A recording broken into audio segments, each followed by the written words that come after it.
আসসালামু আলাইকুম। গল্প বাই মনিম চ্যানেলে আপনারা শুনছেন আবু ইসাকের লেখা বিখ্যাত উপন্যাস সূর্য দীঘল বাড়ি। আজকে শুনবেন উপন্যাসটির দ্বিতীয় পর্ব। রেল রাস্তার ধারে মাকে নামিয়ে দিয়ে হাসু কোষা ডুবিয়ে রাখে। কেউ নিয়ে যেতে পারে এই ভয়ে সে তার উপর কচুরি দিয়ে ঢাকা দেয়। এ ব্যাপারে খুবই হুঁশিয়ার সে, কারণ বর্ষার দিনে কোষাটা তাদের চলাফেরার একমাত্র সম্বল। হাসু গাড়ির দেরি বুঝে রেল রাস্তা ধরে দক্ষিণমুখী পথ নেয় নারায়ণগঞ্জের দিকে। রেল ও স্টিমারের বড় স্টেশন সেখানে। আজ 3 মাইল রাস্তা হেঁটেই যেতে হবে। আর সব দিন গাড়ির পাদানের উপর দাঁড়িয়ে হাতল ধরে দিব্যি এতটা রাস্তা সে পার হয়ে যায়। জয়গুন ফতুল্লা স্টেশনে এসে দাঁড়ায়। ট্রেন আসার অনেক দেরি। সে এদিক ওদিক খুঁজে দুজন সাথী জোগাড় করে নেয়। 9টা ট্রেন আসে 10টারও পরে। এখানে 1 মিনিটের বেশি দাঁড়ায় না গাড়ি। ভিড়ের মাঝে সঙ্গিনীদের সাহায্যে জয়গুণ কোনো রকমে উঠে পড়ে। মেঝেতে একটু জায়গা নিয়ে থলে বিছিয়ে বসে। জয়গুণের সাথে দুটি গেদির মা লালুর মাও বসে নিচে। গেদির মার সাথে 5 বছরের গেদি। লালুর মা বিরক্ত হয়, বলে, মা এখন বাড়িতে রাখতে আইতে পারো না? গেদির মা, বাড়িতে কার কাছে রাহি বোন? ভিড়ের মধ্যে নিজেরই চলন দেয়। তুমি কি ফালাইয়া দিত মাইয়াটা রে? গেদির মা রুষ্ট হয়ে বলে, না না, হেডা কমুকে, কইছিলাম তোমার কষ্ট দেখা। কষ্ট হইলে আর কি করমু বোন, অদৃষ্টে কষ্ট থাকলে খন্ডাইব কে? এক কাম করো না, মেয়েটার বিয়া দিয়া দে। মোটে 5 বছর বয়স, এত শীঘ্রই? এই আর কি এমন, মায়াটাও খাইতে লইতে পারবো, তুইও নি ভাবনায় থাকবি। জয়গুণ রাস্তাঘাটে সংকুচিত হয়ে থাকে। সে কথা বড় কয় না। এখনো লজ্জাকে সে জয় করে উঠতে পারেনি। তার কান অন্যদিকে। ওপাশে আলোচনা হচ্ছে দেশ স্বাধীন হবে, চাল সস্তা হবে, এইসব। 4-5 জন যাত্রীর মধ্যে তখন আলোচনা বেশ জমে উঠেছে। জন কয়েক একটা বাংলা খবরের কাগজের দিকে ঝুঁকে আছে। বাকি সবাই শুনছে ওপাশের আলোচনা। একজন বলে, এ বছর আহালের নমুনা দেখা যায়, চাউলের দর এক কই চোটে 38 হইছে। আর একজন সায় দিয়ে বলে, আহাল হইব না আবার, মানুষ কি আর মানুষ আছে? পাপের ডুববা গেছে দেশ। দেখ কমিয়ারা, আধা মানুষ মরে যাবে এইবার। পাপ, পাপে বাপেরও ছাড়ে না। অন্য একজন বলে, 50 সনের চেয়ে বড় আহাল হইবে এইবার। একজন প্রতিবাদ করে, না মিয়া, দেশ স্বাধীন হইব, আর দুঃখ থাকবো না কারুর। শুনছি আমি, স্বাধীন আইলে চাউল হইব সস্তা, আগের মতো টেহায় 10-এর। ও মশাই, আপনার খবরিয়া কাগজে কি লিখেছে? জোরে জোরে পড়েন না শুনি। যে লোকটি খবরের কাগজ পড়ছিল সে জোরে জোরে পড়তে আরম্ভ করে। 15ই আগস্টের মধ্যে ভারতবাসীর হস্তে ক্ষমতা হস্তান্তর করিতে হইবে। ও মশাই, ওটা কে আর ছবি? একজন জিজ্ঞেস করে। জিন্না সাহেবের, খবরের কাগজের পাঠক বলে। আবার তর্ক। একজন বলে, জিন্না সাহেবের রাজা হইব, খুব বড় মাথা লোকটার। অন্যদিক থেকে আর একজন বলে, গান্ধী হইব এই দেশের রাজা। এ নিয়ে কিছুক্ষণ তর্ক চলে। মাঝ থেকে একজন বলে, সুভাষ বসু থাকলে সেই রাজা হইতেন। আচ্ছা মামু, স্বাধীন হইলে খাজনা দিতে হইব নি? না না, খাজনা দিলে আবার স্বাধীন হইল কি? অপর একজন বলে, না মিয়া, রাজার খাজনা মাপ নাই, দিতেই হইব। জয়গুণ মন দিয়ে শোনে সব কথা। একটি কথাই তার ভালো লাগে, আশা জাগে মনে, চাল সস্তা হবে, কারো কোনো কষ্ট থাকবে না। হাসুর মা? জয়গুণ তাকায়। লালুর মা বলে, মুখ বুঝা বইয়া আছো যে, এদিকে কত কি হইয়া গেল? কি? উৎসুক হয়ে জিজ্ঞেস করে জয়গুণ। আমার লালুর বিয়া ঠিক করে ফেললাম, এই দেহ বউ। লালুর মা গেদিকে আরো কাছে টেনে নেয়। জয়গুণ একটু হাসে শুধু। লালুর মা বলে, বউ কেমন হইব দেখ দেহি। ভালা। জয়গুণের সংক্ষিপ্ত উত্তর। লালুর মা খুশি হয়। সে গেদির মাকে বলে, গয়নার লাগিয়া অমন কইর না গো, আমি তো কইছি কানে কান ফুল, নাকে নাক ফুল আর বালি, হাতে বয়লা, পায়ে ব্যাগ খারু দুমু। তয় রূপার দিতে পারতাম না বোন। ওহ, এটা হইব না। তুমি বেবাক কেমিক্যাল আর বেলি দিয়া চালাইতে চাও। না বোন, রূপার এক পদ জিনিস দিতেই হইব। আর গলার ওর কোল, কোমরের নাভিসঙ্গ। আমার গেদা মাইয়া, নাভিসঙ্গ না হইলে কেমন দেখা যাইব? ঢাকা স্টেশন। লোক নামে, লোক ওঠে। ভিখারিও ওঠে নানা রকমের, কানা খোরা বোবা। একজন অন্ধ করুণ সুরে বলে যায়, যেজন করিবে দান অন্ধ মিসকিনে, বকশিস পাইবে সেই হাসরের দিনে। এক পয়সা যেই দিবে খুশি খোশালিতে, 70 পয়সা পাইব আল্লাহর রহমতে। বরকত হইবে তার রুজি রোজগারে, বাল বাচ্চা জিন্দা রবে সুখের সংসারে। আল্লাহ! অন্ধ হাত পাতে, দেন বাবা একটা পয়সা। একজন যাত্রী বলে, 1 পয়সা কি আর আছে বাপু? মসজিদের চাঁদার জন্য লোক আসে। রীতিমতো বক্তৃতা দিতে আরম্ভ করে। জয়নগর মসজিদের জন্য দান করুন, এর ফল পাবেন কিয়ামতের দিন, পুলসেরাতের দিন। এই টাকায় বেহেশতে ফুল বাগিচা হবে, দালান বালাখানা হবে। 2-1 পয়সা কেউ দেয়, অনেকেই দেয় না। কেউ বলে, এদের এই একটা পেশা। গাড়ি চলতে আরম্ভ করলে লালুর মা আবার মুখর হয়ে ওঠে। না বিসঙ্গ দিতে পারতাম না, বিয়ান গলার অর কলো না। তয় খারু না দিয়ে পায়ের ঝুনঝুনি দিমু বউরে। ছোট বউ আমার হাঁটবো ঝুনঝুন কইরা। জয়গুণ ভাবছিল অনেক কিছু। সে নিজের ছেলের বিয়ে দেবে, বউ আসবে ঘরে। মেয়ে বিয়ে দেবে, পরের বাড়ি যাবে সে। লালুর মার শেষ কথায় সে একটু হাসে। হে হইলে শ্রাবণ মাসের পয়লা দিয়া ওই বিয়া হইব। কি কবি আইন? গেদির মা একটু চিন্তা করে বলে, ওহ, শ্রাবণ মাস আমার মায়ের জন্ম মাস। হইলে পরের মাসে? পরের মাসে? না না, ভাদ্র মাসে বিলাই পার করে না ঘরতন। আর আমি বুঝিন মায়া পার করুম? কি যে তোমার আক্কল! সত্যই তো, আমার মনে আসিল না ভাদ্র মাস। হ্যাঁ হইলে পরের মাসে হইব, কেমন গো? গেদির মা রাজি হয়। একটা ছেলে সুর করে বলে যাচ্ছে, খেয়ে যান মজার নাস্তা, নিয়ে যান সস্তা সস্তা, 1 আনায় 2 বস্তা।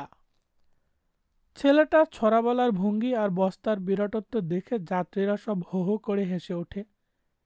কেউ কেউ 2-1টা প্যাকেট কিনে চানাচুরের মজাটাও পরখ করে। লালুর মা 2 পয়সা দিয়ে একটা প্যাকেট কিনে ভাবি বউকে দেয়। গেদি খুশি হয়। 1টা বেজে গেছে অনেকক্ষণ। গাড়ি একটা স্টেশনে থামতেই জয়গুণ, লালুর মা ও গেদুর মা নেমে পড়ে। ময়লা কাপড়ে ভিখারি ভেবে টিকিট কালেক্টর দেখেও দেখে না। এখান থেকে বাজার কিছু দূরে, প্রায় 1 মাইল। লালুর মা তার বউকে কোলে করে নিয়ে বেয়াইনকে সাহায্য করে। বাজারে এসে 3 জনে 3 রকমের চাল কেনে তারা, কিন্তু একই দরের, টাকায় 250 করে। তারপর বাজার থেকে বেরিয়ে তারা গাছের ছায়ায় বিশ্রাম করে। ফিরে যাওয়ার গাড়ি আবার বিকেল 4টায়। গাড়ির সময় আন্দাজ করে তারা ওঠে। রওনা দেওয়ার আগে 3টা ঝুড়ির চাল মিশিয়ে 6টা ঝুলির মধ্যে ভরে। ঝুলিতে এক রকমের অনেক চাল দেখলে রেলবাবুরা সন্দেহ করে, টিকিট চায়। এরকম করে মিশিয়ে ভিক্ষার চাল বলে চালিয়ে দেয় তারা, টিকিটও লাগে না। গেদিকে স্টেশনের বাইরে 3টা ঝুলির পাহারায় রেখে তারা 3 জন 3টা ঝুলি হাতে স্টেশনে আসে। কিন্তু সদর দরজা দিয়ে নয়, রেল লাইন ধরে ধরে। টিকিট কালেক্টরকে এড়িয়ে যেতে চায় সব সময়, কিন্তু সাবধানতা সত্ত্বেও বাকি তিনটে ঝুলি নিয়ে আসার সময় প্ল্যাটফর্মে রেল পুলিশ তাদের আটকায়, বলে, দেখি দেখি। সকলের মুখ শুকিয়ে যায়। লালুর মা বলে, ভিক্ষার চাউল। সেপাই চাল দেখে বিজ্ঞের মতো মাথা নেড়ে বলে, ভিক্ষার চাউল এত না, আমি कुछ বোঝে না, चलो थाना में। जानते नहीं एक जिल्ला का चावल दूसरा जिल्ला में जाने हुक्म नहीं আছে। লালুর মা সাহসী, বলে, সাইরা দাও সিপাইজি। সেপাই বলে, তবে আয় আমার সঙ্গে। প্ল্যাটফর্ম থেকে দূরে গিয়ে সেপাই প্যান্টের বিরাট পকেট খুলে ধরে, বলে, দে, আমার পকেট ভর দে।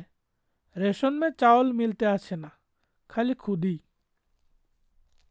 লালুর মা তিনটা ঝুলির থেকে মুঠ ভরে আচ্ছের খানেক চাল সেপাইয়ের দুই পকেটে ঢেলে দেয়।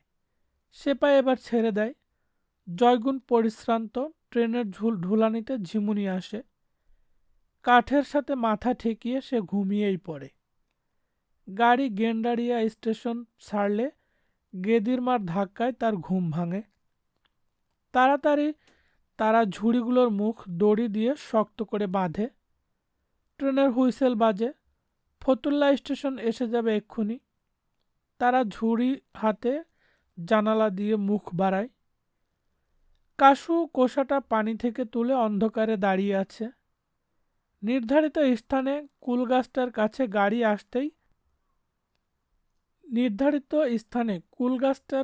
গাড়ি আসতেই তারা সবকটি ঝুলি জানালা দিয়ে দুপদাপ বাইরে ফেলে দেয়। ফতুল্লা স্টেশনে নেমে তারা কুলগাছতলায় আসে। হাসু ঝুলিগুলো কুড়িয়ে জড়ো করেছে এক জায়গায়। মাকে দেখে বলে, আজ গাড়ি বড় দেরি করলো মা, বেল ঘরে যায়। এমন সময় আমি আইছি। কই আর এমন দেরি? জয়গুণ ঘুমিয়ে পড়েছিল বলে সময় টের পায়নি। 8টা বেজে গেছে অনেকক্ষণ।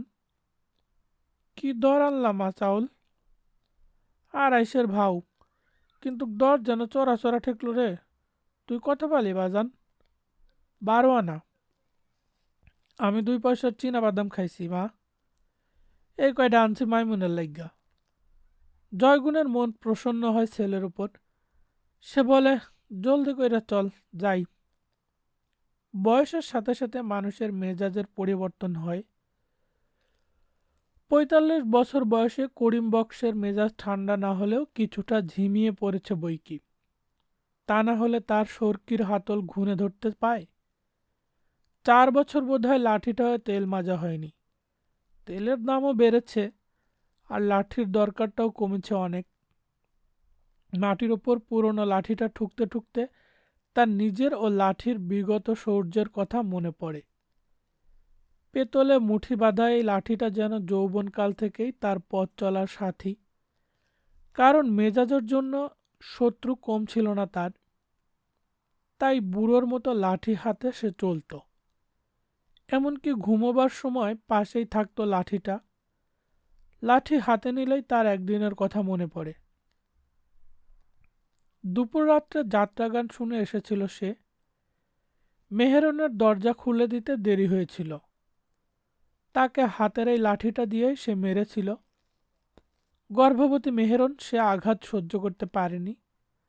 তারপর গলায় রশি বেঁধে গাবগাছে লটকিয়ে সে রেহাই পেয়েছিল। 1000 খানেক টাকা অবশ্য খরচ করতে হয়েছিল এ ব্যাপারে। তার আরও মনে হয় আজকাল লাঠিটা হয়তো হাসরের দিন তার বিরুদ্ধেই সাক্ষী দেবে খোদার কাছে। মেহেরন করিম বক্সের প্রথম স্ত্রী। তারপর সে জয়গুণকে বিয়ে করে। তারপরও তার বাহুবলের কষ্ট চলে 6 বছর। তার শরীরের কোনো অঙ্গ বোধ হয় তার প্রহারের কাছে রেহাই পায়নি। জয়গুণের শাশুড়ি সান্ত্বনা দিত, ওয়াতে কি হয়েছে বউ, মরদ গুণে যেই পিঠে মারব সেই পিঠ বিছতে যাইব, যেই হাতে যেই পায় মারব বেবাক বিছতে যাইব। তুই বুঝেন কাডুরিয়ার বরকির চাহনস নাই, তয় হন। রসুল করিম একদিন বিবি ফাতেমারে কইল, অমুক জায়গায় এক কাঠুরিয়া থাকে, তার বউ 8 বিস্তের বড় বিস্তে যাইব। বিবি ফাতেমা জিগাইল, কেন যাইব? রসুল করিম কইল, যাও গিয়া দেখাও একদিন। বিবি ফাতেমা কাঠুরিয়ার বাড়ি গিয়া দেহে কি, ও মা, ঘরের দুয়ারে হাজায়া থুইছে দাও, লাডি, ঠেঙ্গা, দড়ি। বিবি ফাতেমা কাঠুরিয়ার বউরে জিগাইল, ও তো লাডি ঠেঙ্গা এমন করে রাখছে কে? সে জব দিল, আমি। জিগাইল, কেয়া? সে জব দিল, যদি সোয়ামের খেজমতে তিরুটি হয় তো এই লাডি দিয়ে আমারে পিডাইব, কামের সময় কোদায় লাডি বিছরাইব, এর লাইগা হাতের কাছে আইনা রাখছি। জিগাইল, দাও রাখছো কে? জব দিল, যদি মনে লয় কাটবো। দেখ কেমন জমানা আসিল। জয়গুণের শাশুড়ি মাথা নাড়ত। জয়গুণ এ কেচ্ছা বহু আগেই শুনেছে। মুসলমান ঘরের বউ এ কেচ্ছা শোনেনি, তা অস্বাভাবিক। জয়গুণ হয়তো সহ্য করত, কিন্তু করিম বক্স তাকে সে সুযোগ দেয়নি। বছর 2 আগে করিম বক্স আবার বিয়ে করেছে, তবে আঞ্জুমানের কপাল ভালো, আগের সে মেজাজ আর নেই। বিশেষ করে পয়লা ঘরের ছেলে রহিম বক্স বাপের অত্যাচারে শ্বশুরবাড়ি উঠে যাওয়ার পর তার মেজাজ অনেকটা স্তিমিত হয়ে গেছে। কিন্তু বাহুবল যত কমেছে, বাক্যবল তত নয়। ঝগড়া আর প্যানপানিটাই আজকাল আছে। প্রতিপক্ষ ঝগড়ায় পিছপাও নয় বলে খেতে বসতে ঝগড়া হয়। দিন বড় বাদ যায় না। যেদিন বাদ যায় সেদিন পাড়ার সবাই সচকিত হয়। একজন আরেকজনকে জিজ্ঞেস করে, করিম বক্স বুঝি বাড়িতে নাই আজ? সেদিন আঞ্জুমান এক বেদেনির কাছ থেকে মেয়ের অসুখের জন্য কিসের তাবিজ রেখেছিল। করিম বক্স হাট থেকে এসে দেখেই আগুন। জিজ্ঞেস করে, কি এর তাবিজ? হ্যাঁ, আমারে টোনা করবি নি? তার এই এক অকারণ সন্দেহ। আঞ্জুমান রেগে যায়। হ, টোনা করমু, ভেড়া বানাইয়া রাখমু তোমারে। হারামি বৈতাল মাগি, বলে সে উঁচু করে পুরনো লাঠিটা। আত উডায় না কইতাছি, খইয়া পড়ব আত, কুরকুষ্ট হইব। করিম বক্স লাঠিটা নামায়। তারপর বলে, জয়গুণ তো তোর মতন আসিল না, মাইরিয়া চ্যাপডা কইরা ফেলাইলেও উহু করতো না, আর তোর গায়ে ফুলের টোহা না দিতেই। জয়গুণকে ছেড়ে দেওয়ার পর কাশুকে নিয়ে করিম বক্স বিব্রত হয়েছিল। একদিন করিম বক্সের এক নিঃসন্তান বোন এসে কাশুকে নিয়ে যাওয়ায় সে নিশ্চিন্ত হয়। কাশু ফুপুর বাড়িতে একরকম ভালোই ছিল। কিছুদিন আগে ফুপু মারা যাওয়ার পর করিম বক্স তাকে নিজের বাড়ি নিয়ে এসেছে। কিন্তু এবারের ঝগড়াটে আবহাওয়ায় এসে সে কয়েকদিনেই মনমরা হয়ে গেছে। এখানে আদর করে কেউ কোলে নেয় না তাকে, ডাকেও না কেউ। এখানে কারো মুখেই হাসি নেই। তাই ওর নিজের হাসিও কোথায় মিলিয়ে গেছে। কারো মুখের দিকে চেয়েই সে ভরসা পায় না। শুধু একজনকেই তার পছন্দ হয়েছে, সে হাসু। তার এখানে আসবার পর সে 3 দিন এসেছে। কিছুদিন ধরে তারও দেখা নেই। হাসুর দেয়া কদমা করিম বক্স পানিতে ফেলে দিয়েছিল। চরকিটা ভেঙে দিয়েছিল পায়ের তলায় ফেলে। কাশুকেও থাপ্পড় মেরেছিল পিঠের ওপর। ওই দিন থেকেই কাশু আরও মুষড়ে পড়ে। করিম বক্স সেদিন তাকে একটা মাটির ঘোড়া কিনে দিয়েছিল, কাশু তা ছোঁয়নি। হাসু আর আসবে না, তার ছোট মনেই সে অনুমান করেছিল সেদিন। হাসু আসার পথের দিকে চেয়ে তার দীর্ঘশ্বাস পড়ে। করিম বক্স ওই দিন থেকেই হুঁশিয়ার হয়েছে। হাসুকে তার সন্দেহ হয়, ছোড়াটা ভারী ফেরেববাজ, ফুসলিয়ে দিয়ে কাশুকে নিয়ে যেতে পারে এই তার ভয়। তাই সে যেখানে যায় প্রায় সাথে সাথেই রাখে কাশুকে। বড় ছেলেটা শ্বশুরবাড়ি পালিয়েছে, কাশুই এখন একমাত্র ভরসা। ক্ষেত পাথারে জোয়ারের পানি আসার সাথে সাথে করিম বক্সের মনে আসে আরেক জোয়ার। নাওয়া খাওয়া ভুলে সে কোচ নিয়ে ঘুরে বেড়ায় মাঠে মাঠে। তার ওই এক ঝোঁক, তার যৌবনের হিংস্র স্বভাবের অবশিষ্ট এই মাছ শিকার। কয়েকদিনের চেষ্টাও অনেক সময় বিফলে যায়, তবু তার ধৈর্যের অভাব নেই। রোদ বৃষ্টি মাথায় করে সে ধান ক্ষেতের ভেতর মাছের সন্ধান করে বেড়ায়। এবছর তার সুবিধা হয়েছে আরও। আউশ ধান পেয়েছে মন সাতেক। এ ধানে প্রায় আমন ধর ধর হবে, কারণ ছেলে ও ছেলে বউ চলে যাওয়ায় খাবার লোক কমেছে। গায়ে 2 সের দুধ দেয়, 8 আনা করে রোজ 1 টাকা পাওয়া যায়, সুতরাং তার আর ভাবনা নেই। সারাদিন সে শুধু বাজারে গিয়ে দুধ বিক্রি করে। কাজ আরও আছে বটে, কিন্তু মাছ ধরার নেশায় সেসব কাজের খেয়ালই হয় না। ছেলে থাকতে সব কাজ সেই করত। 3 দিন অবিরাম বৃষ্টিপাতের পর আজ দুপুরের দিকে রোদ উঠেছে। ভাত খাওয়ার পর করিম বক্স ডাকে, ফলির মা, 1 সিলিম তামাক দাও দেহি জলদি। বাতাসের রাগ নাই আজ, মাছ দেখতে সুবিধা হইব। আঞ্জুমান কলকায় আগুন দিয়ে ফু দিতে দিতে আসে। করিম বক্সের হাতের হুকোটায় কলকেটা বসিয়ে দিয়ে বলে, আর তো কাম নাই তোমার, পাটের দাগটা দেখছো? হুম, দেখ মনে আজ নিরাগ বাতাসে আজ চকে যা মাছ দেখা যাইব। বাটনা বাইটটা রাহুম হে হইলে কি কও? করিম বক্স খোঁচাটা নীরবে সহ্য করে। মাছ সে 4-5 দিনে একটাও পায় নাই, তাই এ টিটকারি। কোচ জুতি হাতে সে নৌকায় ওঠে। পাশের বাড়ির হারুনকে ডেকে নেয় নৌকা বাইতে। কাশুকেও রেখে যায় না বাড়িতে। এদিকে পানি কালো, তাই স্বচ্ছ, মাছ মারতে অসুবিধা। শিকারি মাছ দেখার আগেই মাছ শিকারীকে দেখতে পেয়ে পালায়। দাঁড়া পথ বেয়ে তারা খালের ধারের একটা ধান খেতে ওঠে। নদীর পানি খাল দিয়ে এসে এখানকার পানি ঘোলা করে রাখে। করিম বক্স নিশ্চুপ ওত পেতে থাকে। চারদিকে চোখ বুলায় একটা ধান গাছ নড়ে কিনা। কখনো কোঁচ নিয়ে, কখনো জুতি হাতে নিয়ে সে তাক করে।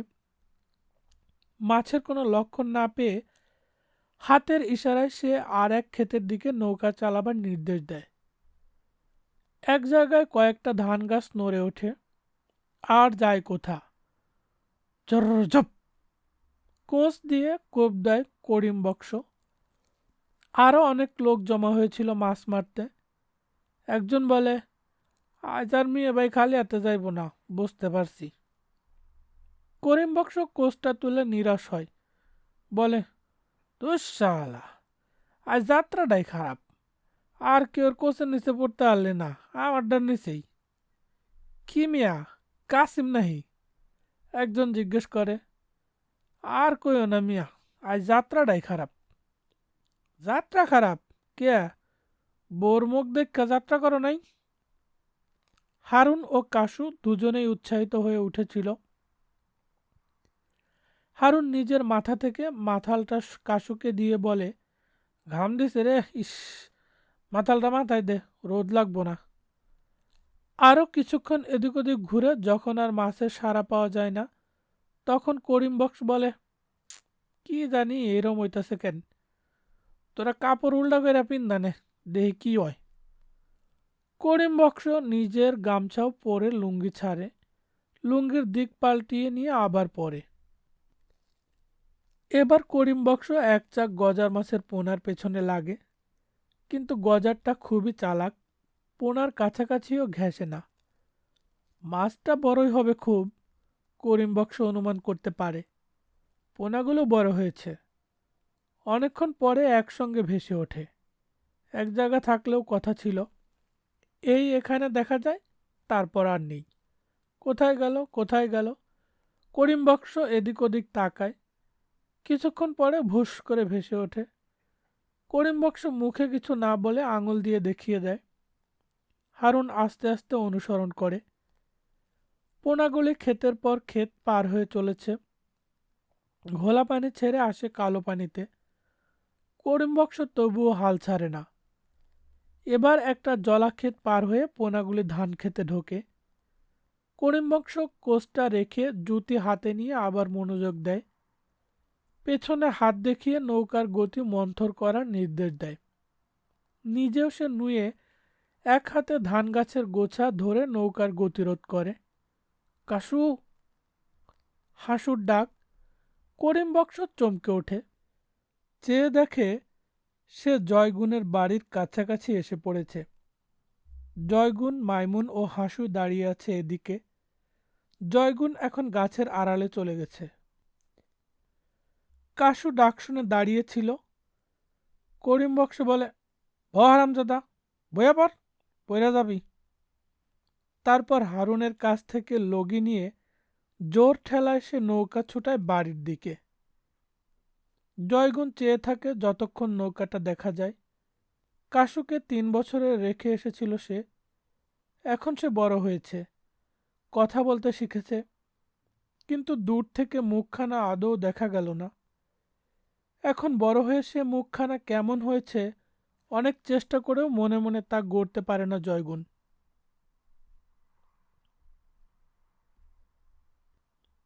15ই আগস্ট, শুক্রবার, 1947 সাল। হাসু মাকে মোড়লপাড়ায় নামিয়ে দিয়ে রেল রাস্তার পাশে আসে। রোজ সেখানে কোষা ডুবিয়ে সে কাজে যায়। রাস্তায় উঠেই সে চমকে ওঠে। চারদিক থেকে চিৎকারের ধ্বনি শোনা যায়। হিন্দু মুসলমানের কাটাকাটি শুরু হলো না তো? রেল রাস্তা ধরে সে ভয়ে ভয়ে পা ফেলে। মারামারি বাঁধলে কোনো কাজই হবে না আজ। গত বছর এমন দিনে মারামারি বেঁধেছিল। 15 দিন সে ঘর হতে বার হতে পারেনি।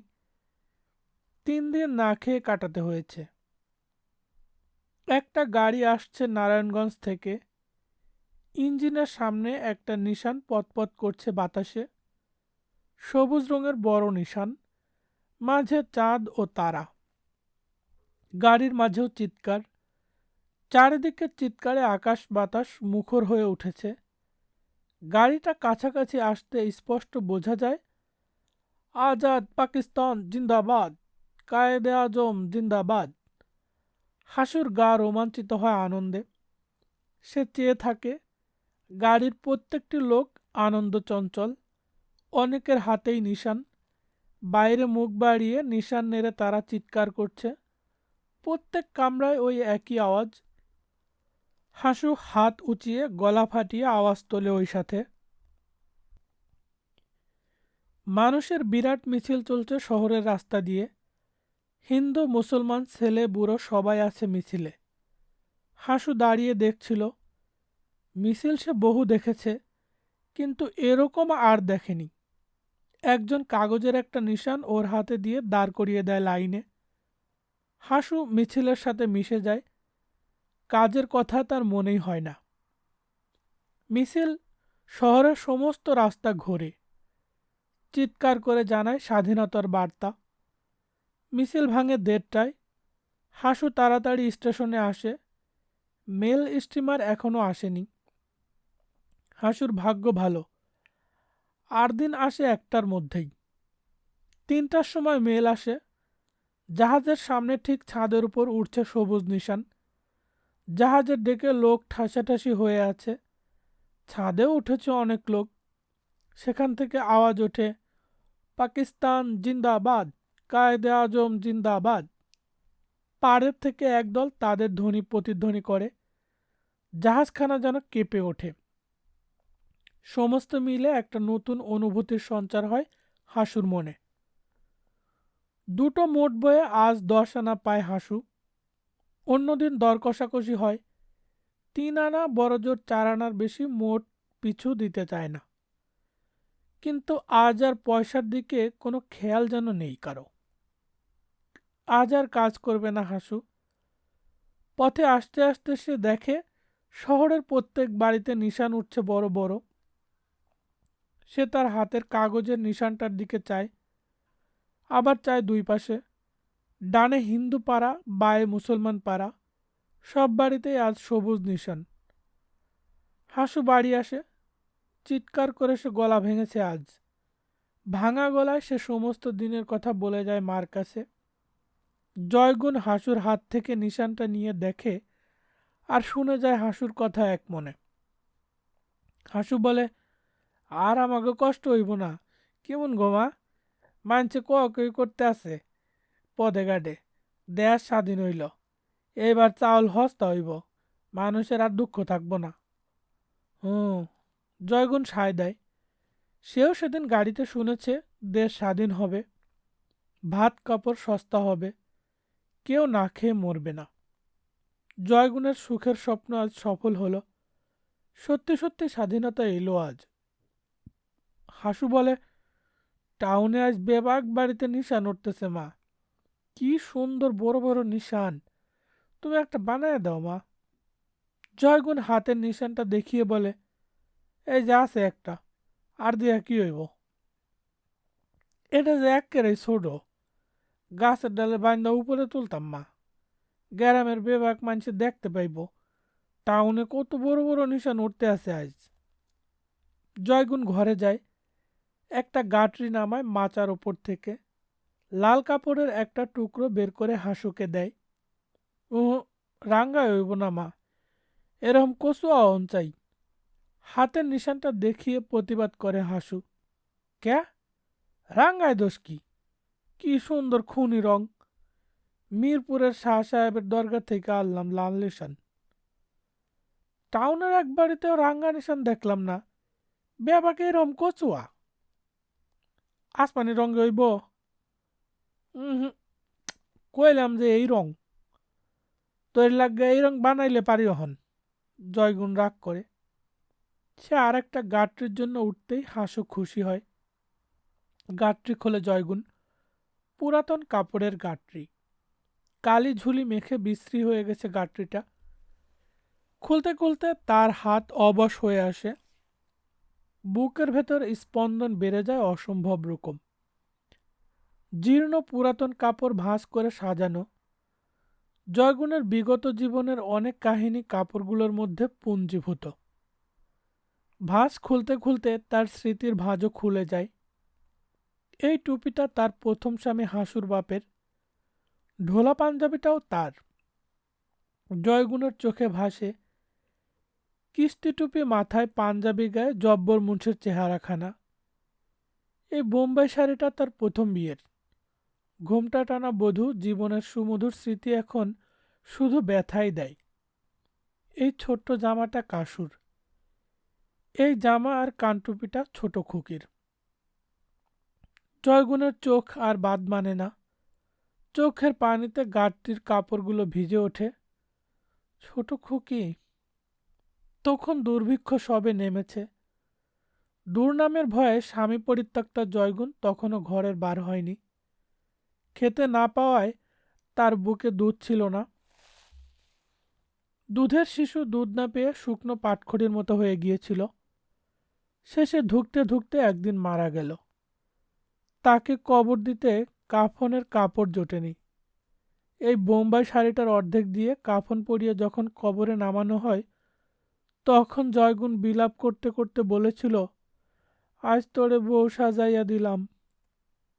জয়গুণ আর ভাবতে পারে না। একমাত্র সবুজ বোম্বাই শাড়িটার অবশিষ্ট পাটটা হাসুর দিকে ছুড়ে দিয়ে সে কাপড়গুলোর মধ্যে মুখ লুকায়। হাসু ও মাইমুন অবাক হয়ে চেয়েছিল মার দিকে। তারা কিছু বুঝতে পারে না। শাড়িটার পাটটা নিয়ে বেরিয়ে যায়। মাইমুন সুই নিয়ে আসে, সাদা কাপড়ে চাঁদ ও তারা কেটে নিশানের মাঝখানে জুড়ে দেয়। বেশ সুন্দর নিশান হয়েছে, ঠিক সাহেব বাড়ির নিশানটার মতো। মাইমুন উৎফুল্ল হয়। হাসুর চোখে মুখে হাসি ফোটে। জয়গুণ যখন বাইরে আসে, তখন হাসু আম গাছে উঠে নিশানটা বেঁধে দিয়েছে। মাইমুন ও শফি চেয়ে আছে অপর দিকে। গাছের থেকে হাসু ডাকে, মাইমুন, শফি, আমি যা কই আমার লগে লগে আওয়াজ করবি, কেমন? শফি বলে, কি কইমু? পাকিস্তান জিন্দাবাদ। হাসুর সাথে গলা মিলিয়ে শফি ও মাইমুন আওয়াজ তোলে। জয়গুণের মনে ঝংকার দিয়ে ওঠে কথাগুলো। জয়গুণ নিশানটার দিকে তাকায়। সবুজ নিশান নতুন জীবনের আভাস দিয়ে যায়। মনে জাগে বাঁচবার আশা। গল্প বাই মনিম চ্যানেলে এতক্ষণ শুনছিলেন সূর্য দীঘল বাড়ি, আবু ইসহাকের রচনা। পরবর্তী পর্বগুলো শোনার জন্য সাবস্ক্রাইব করে আমাদের সঙ্গেই থাকবেন। এছাড়া আমাদের গল্প পাঠ কেমন লাগলো কমেন্ট করে জানাতে ভুলবেন না। ধন্যবাদ।